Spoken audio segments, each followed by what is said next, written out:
चलिए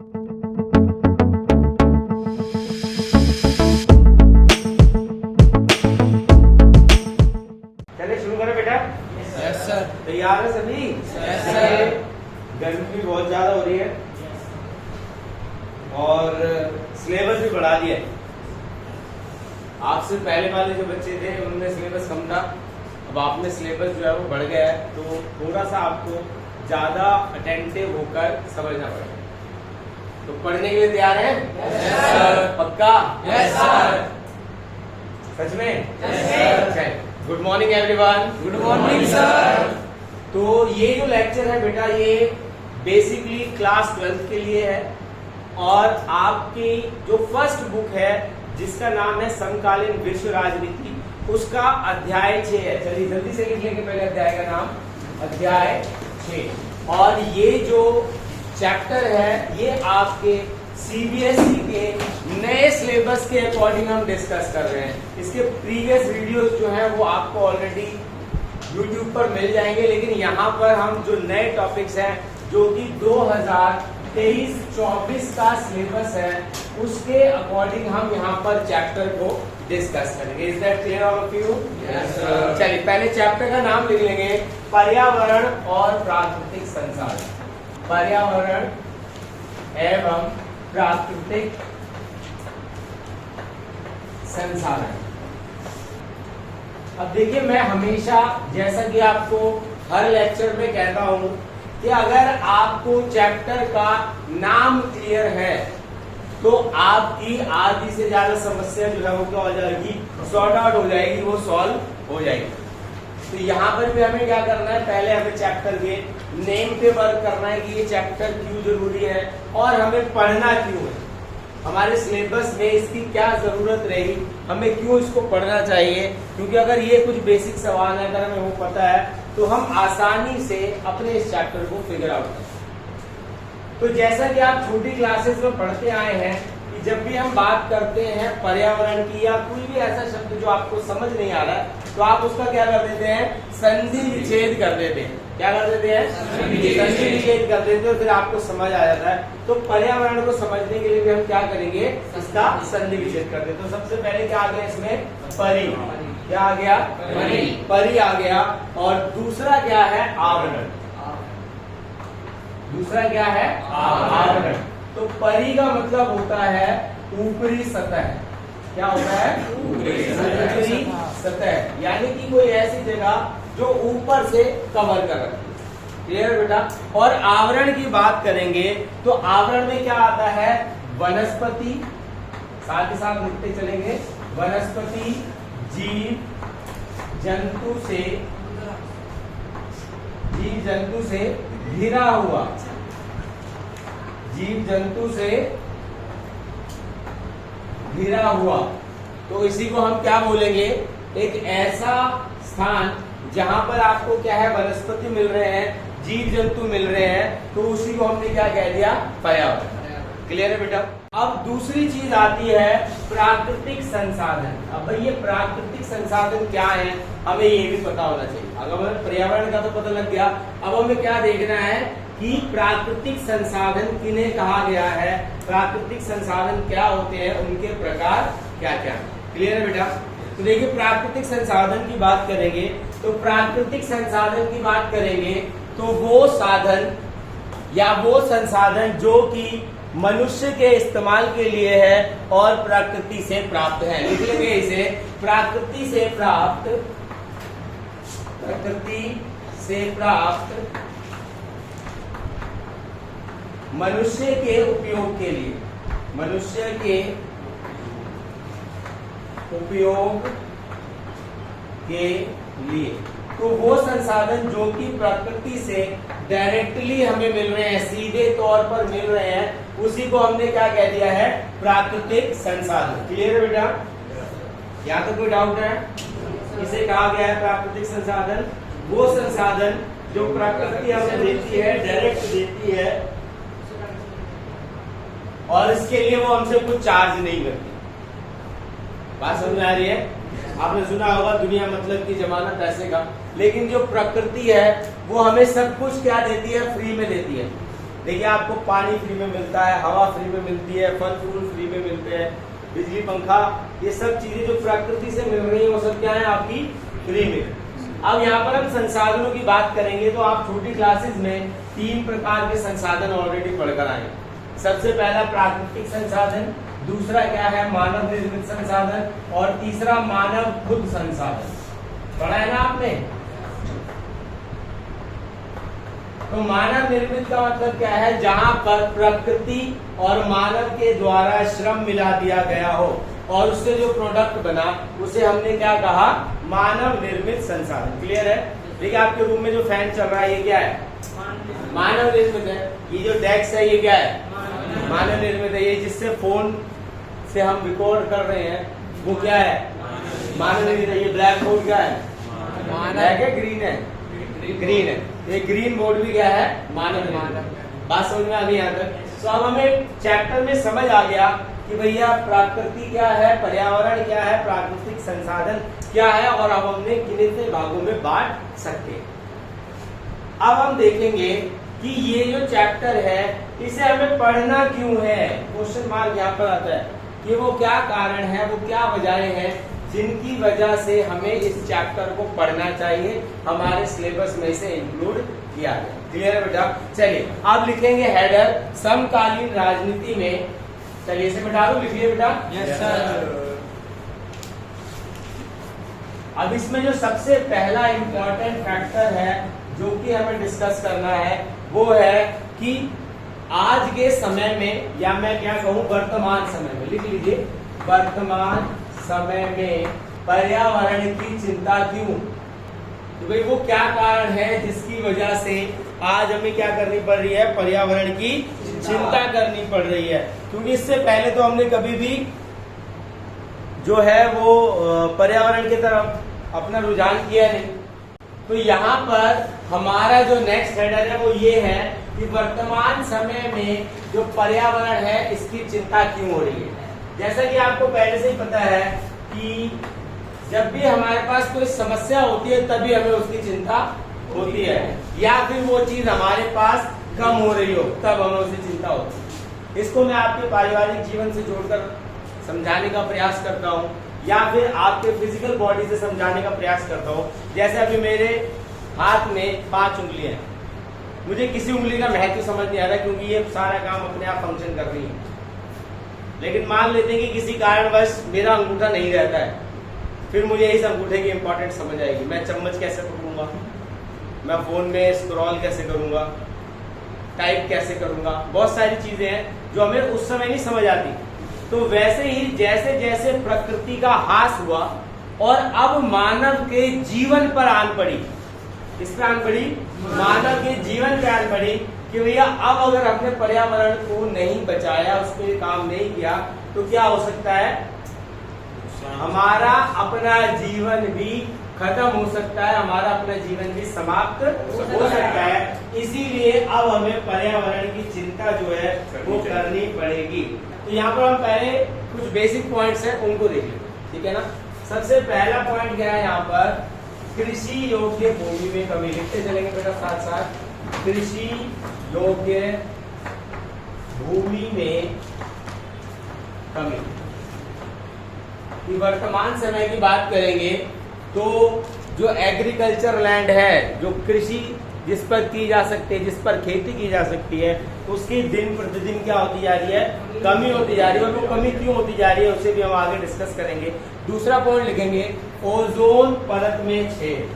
तो देखिए ओजोन लेयर जो है वो क्या कर रही है, अभी हमने छोटी क्लासेस में भी पढ़ा, उसको थोड़ा सा ग्राफ बनाकर देख लेते हैं। जैसे मान लीजिए कि ये हमारी क्या है, पृथ्वी है। क्या है ये, पृथ्वी है। तो इसका पर्यावरण क्या है, जो इसके ऊपर लेयर है, ठीक है ना। तो पर्यावरण में लेयर के बाद जो है बहुत सारी ऐसी गैसेस हैं जो ह्यूमंस के लिए, हमारे एनवायरनमेंट के लिए बहुत खतरनाक है। जिससे क्या हो सकता है, बहुत सारी डिजीज हो सकती हैं, बहुत सारी बीमारियां हो सकती है, कैंसर हो सकता है, बहुत सारी ऐसी बीमारी जिनका हमें पता भी नहीं। तो इससे हमें जो सेव करती है वो क्या करती है, ओजोन परत। अब ओजोन परत में क्या हो गया है, छेद हो गया। क्या हो गया? छेद हो गया। यानी कि अब जो पराबैंगनी किरणें हैं वो क्या है, पृथ्वी तक आनी शुरू हो गई। तो जैसा कि हमारे पास हमेशा दो विकल्प होते हैं कि या तो हम पूरी व्यवस्था को चेंज कर दें या उस व्यवस्था में सुधार की बात करें। तो यहाँ पर ये जो छेद है ये और ज्यादा बड़ा ना हो, इसके लिए अब मानव जाति को क्या करना है, एक सहयोग कर इसकी सुरक्षा करनी है, इसका संरक्षण करना है। क्योंकि अगर ये छेद और बड़ा होता है तो इससे ऐसा नहीं है कि सिर्फ अमेरिका को नुकसान होगा या ब्राजील को नुकसान होगा, इससे पूरी मानव जाति, पूरे विश्व को नुकसान होगा। क्लियर है बेटा? इसीलिए आज क्या है, हम इसकी चिंता कर रहे हैं। अब देखिए ओजोन परत में छेद क्यों हो रहा है, तो उसके लिए तीसरा पॉइंट लिख लेंगे। तीसरा पॉइंट है हमारा वैश्विक ताप में वृद्धि। क्या हो रहा है? वैश्विक ताप में वृद्धि। अब देखिए वैश्विक ताप में वृद्धि से हमारे को बहुत सारी समस्याओं का सामना करना पड़े, ठीक है ना। जैसे मैंने आपको यहाँ पर बताया कि कृषि योग्य भूमि में कमी हो रही है। अब जब वैश्विक ताप में वृद्धि हो रही है तो हमारा जितना भी ग्लेशियर है, जिसे हम रिजर्व वाटर के नाम से जानते हैं, जो हमारे भविष्य में पीने के लिए संरक्षित प्रकृति के द्वारा पानी है, ग्लोबल वार्मिंग के कारण वो क्या हो रहा है, वो बह रहा है, वो मेल्ट हो रहा है। तो इससे क्या हो रही है, अगली समस्या शुरू हो रही है, पीने योग्य पानी की कमी। लिखते चलेंगे साथ साथ, पीने योग्य पानी की कमी। यानी कि अब जो पानी है वो पीने योग्य नहीं रहा, या जो बचा भी हुआ है वो क्या हो रहा है, मेल्ट होकर कहाँ जा रहा है, समुद्र में जा रहा है। और समुद्र में मिलने के बाद वो पानी हम पी नहीं सकते, क्योंकि पानी जो समुद्र का होता है वो क्या होता है, सॉल्टी वाटर होता है, खारा होता है, वो पीने योग्य नहीं रहता। अब देखिए पीने योग्य पानी कम हो रहा है, ग्लेशियर हमारे पिघल रहे हैं, और इसी वजह से ये जो पानी का स्तर बढ़ रहा है, उसी की वजह से क्या हो रहा है, कृषि योग्य भूमि में कमी आ रही है। क्योंकि जो उपजाऊ भूमि है, पानी बढ़ने की वजह से क्या हो रहा है, पृथ्वी नीचे जा रही है और पानी ऊपर आ रहा है, और इसी वजह से जो कृषि योग्य भूमि है या रहने लायक जगह है वो क्या हो रही है, कम हो रही है, या कह सकते हैं कि समाप्त होती जा रही है। फिर पॉइंट यहाँ पे लिखेंगे, मानव अस्तित्व को खतरा। मानव को अब इससे क्या होने लगा है, खतरा होने लगा है। इसीलिए अब मानव क्या कर रहे हैं, इसके ऊपर चर्चा कर रहे हैं, इसके ऊपर चिंता कर रहे हैं। जब तक ये अस्तित्व में खतरा नहीं था तब तक हम इसे चला रहे हैं। देखो जो मानव है ना, वो बड़ा अजीब प्राणी है। जब यहाँ तक पानी आता है ना, वो कहता है अभी तो कोई दिक्कत नहीं है, अभी तो मैं चल सकता हूँ। जब यहाँ तक पानी आता है कहता है अभी तो सब ठीक है। जब यहाँ तक आता कहता है अभी तो सांस ले ही रहा हूँ। जब उसके नाक तक पानी आता है तब वो हाथ पैर मारता है और तैरना शुरू करता है। तो सेम ऐसा ही है कि इस प्रकृति का हम सब ने मिलकर बहुत दोहन किया है, चाहे वो एक विकसित देश हो या छोटा देश हो या बड़ा देश हो, कैसा भी देश हो, लेकिन दोहन तो सभी ने किया है। ये हो सकता है कि बड़े देशों ने दोहन जो है वो ज्यादा किया है, जिसे हम अपने आगे के लेक्चर में डिस्कस करेंगे।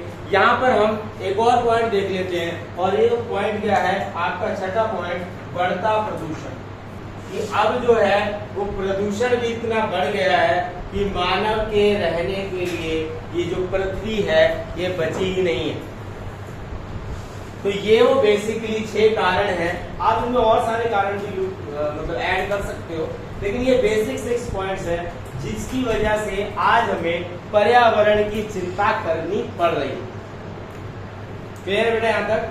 इसमें कोई डाउट? नोट कर लिया? आगे बढ़े?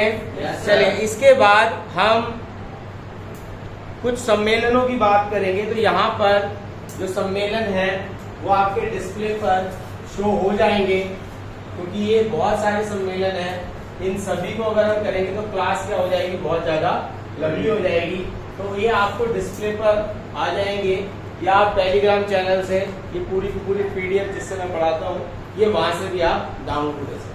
क्लियर है बेटा? तो आज अब हम पढ़ेंगे 1992 का रियो डी जनेरिया सम्मेलन, जो कि आपकी बुक में भी, आपके टॉपिक में भी इंक्लूड है। चलिए पहले सम्मेलन का नाम लिख लेंगे, 1992 1992। तो ये सम्मेलन कहां पर हुआ था? तो ब्राजील में हुआ। कहां हुआ था? ब्राजील में हुआ। ब्राजील में भी कहां हुआ था? Rio de Janeiro. ब्राजील में भी कहां हुआ था? Rio de Janeiro. ठीक है। और इस सम्मेलन को अर्थ समिट या पृथ्वी सम्मेलन के नाम से भी जाना जाता है। किसके नाम से जाना जाता है? पृथ्वी सम्मेलन के नाम से भी इसे जाना जाता है। अब देखिए यहां से आपका अगर एमसीक्यू क्वेश्चन बन रहा है, क्योंकि हम पढ़ किसके लिए रहे हैं? एग्जाम के लिए पढ़ रहे हैं, और हमें पता है कि लगभग 40% हमारा जो पेपर है वो एमसीक्यू बेस्ड आ रहा है। तो हम साथ ही साथ उन क्वेश्चंस को भी तैयार कर लें जो कि क्या है? एमसीक्यू फॉर्मेशन में आएंगे और जिनसे हमें ज्यादा स्कोर कर सकते हैं। तो देखिए यहां से जो पहला एमसीक्यू क्वेश्चन बनता है कि पृथ्वी सम्मेलन या ब्राजील सम्मेलन या रियो डी जेनेरियो सम्मेलन या अर्थ समिट कब हुआ? पहला क्वेश्चन क्या हुआ? कब हुआ? तो कब हुआ बच्चों? 1992 में, 1992 में। Is that clear? अब आपसे पूछा जाए पृथ्वी से संबंधित एक सम्मेलन 1992 में हुआ था, उसका नाम क्या है? रियो डी जेनेरियो पृथ्वी सम्मेलन। समझ आ गया? तो देखिए अभी सम्मेलन की कुछ मुख्य बातें हैं, उनको देख लेते हैं ताकि हम समझ पाए। तो यहाँ पर लगभग 170 देशों ने भाग लिया और साथ ही साथ हजारों की तादाद में जो एनजीओ होते हैं, नॉन गवर्नमेंटल ऑर्गेनाइजेशन, उन्होंने भाग लिया और बहुत सारे कई अन्य संगठनों ने भी इसमें क्या लिया? भाग लिया, जिनका संबंध पर्यावरण से था। अब इस सम्मेलन में एक बात जो है वो बहुत तेजी से उभर कर आई, और वो बात क्या थी कि पृथ्वी का जो ओजोन लेयर है उसमें छेद हो गया है और वो छेद दिन पर दिन बढ़ता जा रहा है। इस सम्मेलन की एक मुख्य बात ये भी थी कि इस सम्मेलन में जो विकसित देश हैं, जो डेवलप कंट्रीज हैं, उन्होंने फर्स्ट टाइम इस बात को स्वीकार किया कि पर्यावरण को नुकसान पहुंचाने में मेरी यानी कि विकसित देशों की अधिक भागीदारी थी, तो इसे साफ करने की जिम्मेदारी भी हमारी क्या होगी? अधिक। क्लियर है बेटा? तो देखिए इसको थोड़ा सा ग्राफिकली समझ लेते हैं। अगर मैं देशों की बात करूं तो विश्व में 3 प्रकार के देश हैं, ठीक है ना? एक देश कौन से है जिनका पूरा विकास हो गया? ये क्या हो गया है? विकसित हो गए। जो विकासशील। दूसरे नंबर पर आ गए विकासशील। शाबाश बेटा, विकासशील। और तीसरे नंबर पर है अल्प विकसित। अल्प विकसित का मतलब क्या है? जिन्होंने अभी विकास शुरू किया। इसको बिल्कुल आप ऐसे सोचिए कि एक 100 मीटर की रेस है। कितने मीटर की रेस है? 100 मीटर्स की रेस है। तो जो अल्प विकसित देश है वो क्या है? अभी वो स्टार्ट पर है, अभी वो शुरू कर रहे हैं। विकासशील देश जो है वो कहां पर आ गए हैं?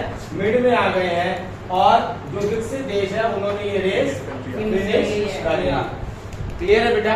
Yes sir. तो इससे पहले यानी कि रियो डी जेनेरियो से पहले 1992 से पहले विकसित देश क्या कहते थे कि भैया इस पर्यावरण को नुकसान जो है हम सबने मिलकर पहुंचाया है, तो इसको साफ करने की जिम्मेवारी किसकी होगी? लेकिन 1992 में इन्होंने पहली बार इस बात को स्वीकारा कि भाई हमने जो है पर्यावरण को अधिक नुकसान पहुंचाया है, तो इसको साफ करने की जिम्मेदारी भी क्या है? हमारी अधिक। क्लियर है बेटा?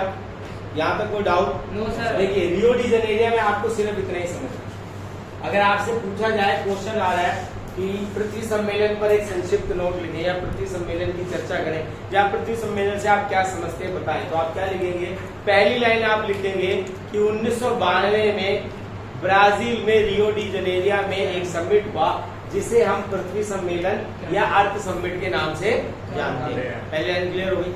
दूसरी लाइन में क्या लिखना है कि इस सम्मेलन में 170 से अधिक देशों ने भाग लिया, हजारों एनजीओ ने और प्राकृतिक संसाधनों से जुड़े हुए जितने भी संगठन हैं उन्होंने इसमें भाग लिया। 2 पॉइंट हो गए क्लियर। Yes sir. तीसरा पॉइंट क्या होगा, इसकी सबसे बड़ी विशेषता ये थी कि विकसित देशों ने पहली बार ये माना कि पर्यावरण को नुकसान पहुंचाने में उनकी भागीदारी क्या है, अधिक है, ज्यादा। क्लियर बेटा यहाँ यस तक? सर। इसके बाद ये नोट कर लिया आपने? Yes sir. चलिए, इसके बाद आपको जो और इम्पोर्टेंट सम्मेलन है उसके लिए जो टेलीग्राम लिंक है वहां से आप कॉपी कर सकते हैं, या आपको डिस्प्ले पर भी ये दिख जाएगा कि इतने सारे सम्मेलन है, क्योंकि इसमें 11-12 सम्मेलन है, सभी की चर्चा करेंगे तो थोड़ा सा समय ज्यादा लग सकता है। तो यहाँ पर हमने जो सम्मेलन आपकी बुक में है उसको यहाँ पर डिस्कस करेंगे। अगला जो हेडर हम यहाँ पर डिस्कस करेंगे वो करेंगे साझी संपदा परंतु अलग अलग जिम्मेदारी। चलिए हेडर लिखेंगे पहले, साझी संपदा। लिख लिया हेडर बेटा सभी ने? Yes sir. जल्दी से लिखेंगे, साझी संपदा परंतु अलग अलग जिम्मेदारियां। हो गया बेटा सभी का? लिख लिया? Yes sir. चलिए अब देखिए यहाँ पर हमें समझना क्या है, यहाँ पे 2 वर्ड आ रहे हैं। पहला आ रहा है साझी संपदा। तो पहला क्वेश्चन क्या बनता है ऐसे, साझी संपदा से आप क्या समझते हैं? क्लियर है? साझी संपदा का मतलब क्या हो गया, ऐसे संसाधन जिन पर किसी एक का अधिकार ना होकर संपूर्ण मानव जाति का अधिकार हो, ऐसी संपदा को हम क्या कहते हैं, साझी संपदा। क्लियर है बेटा? Yes sir. जैसे मैं कह रहा हूं कि ये जो चॉक होल्डर है या ये जो घड़ी पहनी है, मैं इसमें क्या कहता हूं, ये मेरी। क्या बोला मैंने इसे? ये मेरी है। तो इस पर किसका अधिकार है? केवल मेरा अधिकार है। लेकिन साझी संपदा का मतलब क्या हो गया, जहां पर आप बैठे हैं, ये जो स्कूल है ये क्या है, साझी संपदा है। इसमें कोई भी आकर पढ़ सकता है, ऐसा थोड़ी है कि कोई नहीं पढ़ सकता। यहाँ पर कुछ गाइडलाइन दे रखी है, अगर आपको 7वीं में एडमिशन चाहिए तो आप 6ठी पास होने चाहिए, 8वीं में चाहिए तो आप 7वीं पास होने चाहिए। एक रूल बनाया हुआ है और ये क्या है, सबके लिए।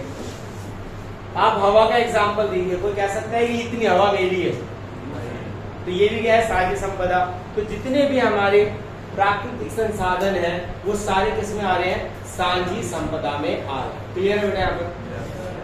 अब ये तो समझ आ गया साझी संपदा क्या है। इसकी डेफिनेशन जो है वो नीचे आप डिस्प्ले पर देखेंगे, यहाँ पर आपको दिख जाएगी। तो वीडियो को पुश करके आप यहाँ से भी उसे कॉपी कर सकते हैं। अब आगे बढ़ते हैं अलग अलग जिम्मेदारी।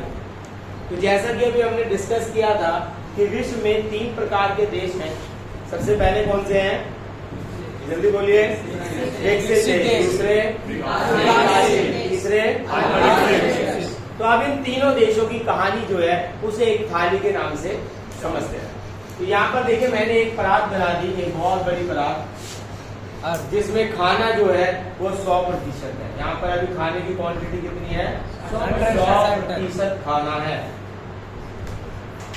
अब इस खाने में कुछ बच्चों ने खाना खाया और लगभग 80% खाना जो है वो किसने खा लिया, मोटे बच्चों ने खा लिया।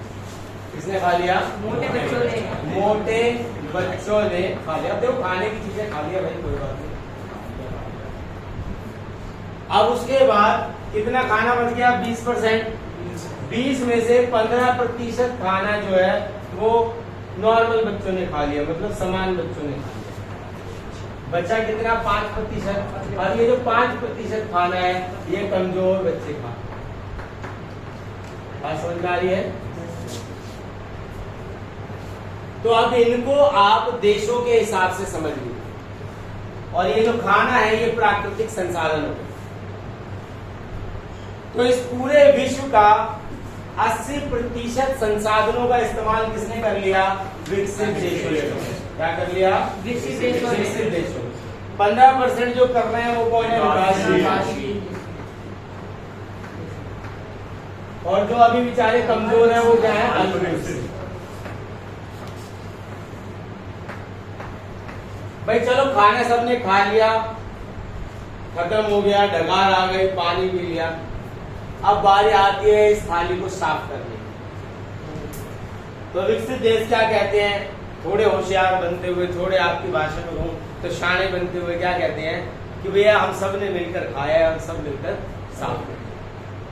लेकिन आप देखेंगे कि थाली का बड़ा पोर्शन जो है वो विकसित देशों ने खाया। तो यहाँ पर ये जो अलग अलग जिम्मेदारियां हैं वो किसको लेकर है, इस थाली को साफ करने को, यानी कि पर्यावरण को सुरक्षित करने की, पर्यावरण को साफ करने की, पर्यावरण को संरक्षित करने की जो अधिक जिम्मेदारी है वो किसकी होनी चाहिए, विकसित देशों की। विकसित देशों की। किसकी होनी चाहिए, विकसित देशों की होनी चाहिए। क्लियर है बेटा? इसी को क्या बोला गया है, साझी संपदा परंतु अलग अलग जिम्मेदारी। यानी कि ये संसाधन है, ये तो सभी के हैं, लेकिन हमारी जो जिम्मेदारियां हैं इसको साफ करने में, इसको संरक्षित करने में, इसको बचाने में, वो सबकी अलग अलग है। तो आई होप आपको यहाँ तक ये चैप्टर जो बहुत अच्छे से क्लियर हो गया होगा। तो आज की क्लास में बस इतना ही, मिलते हैं आपसे नेक्स्ट क्लास में जहाँ पर हम इसके आगे के टॉपिक को डिस्कस करेंगे। तब तक के लिए जय भीम, जय भारत।